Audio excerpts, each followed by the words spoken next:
আজকে রান্না হবে এই যে গিলা মেটে আর এখানে মুরগির ঠ্যাং আছে, এগুলো আজকে রান্না করবো, ঝাল করে বানাবো।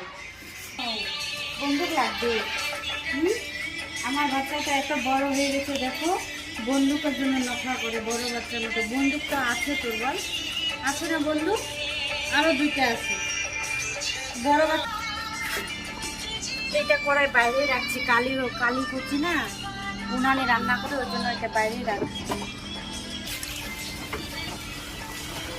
মুরগির ঠ্যাঙের চামড়াগুলো ওঠার জন্য গরম জল বসাই দিলাম। এখন গরম জল দিয়ে উঠাতে হবে।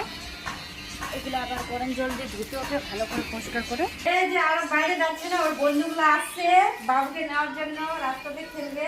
যাও বাবা, আসছে কি বাইরে যায় এখন।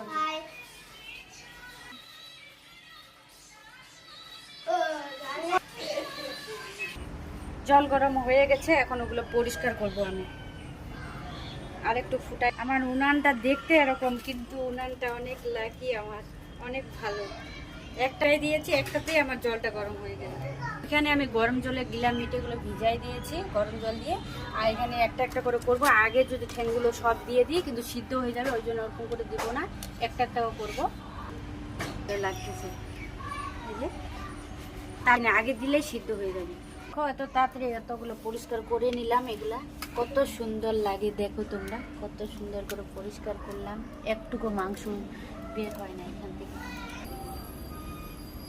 চামড়াগুলো ছুলে নিলাম গরম জল দিয়ে। এখন ভালো করে আবার গরম জল দিয়ে ধুয়ে নিব। ওখানে গরম জল দিয়ে আগে ভিজায় রাখছি, ওগুলো ভালো করে দেখবে। আমি জাদু জানি গাইস, সব পেঁয়াজ একবারে কাটে নিব হয়ে গেছে। জাদু দিয়ে আমার পেঁয়াজ কাটা হয়ে গেছে। এখন রসুন আর আদা কাটতে দিয়ে দিলাম।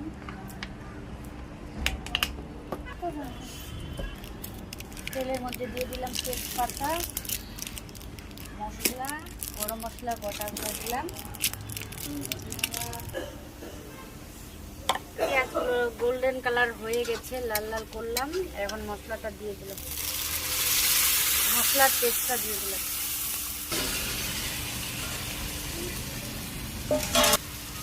এখানে ঠ্যাংগুলো দিয়ে দিলাম, হলুদ দিয়ে দিলাম, লবণ, জল দিয়ে দিলাম সিদ্ধ করা।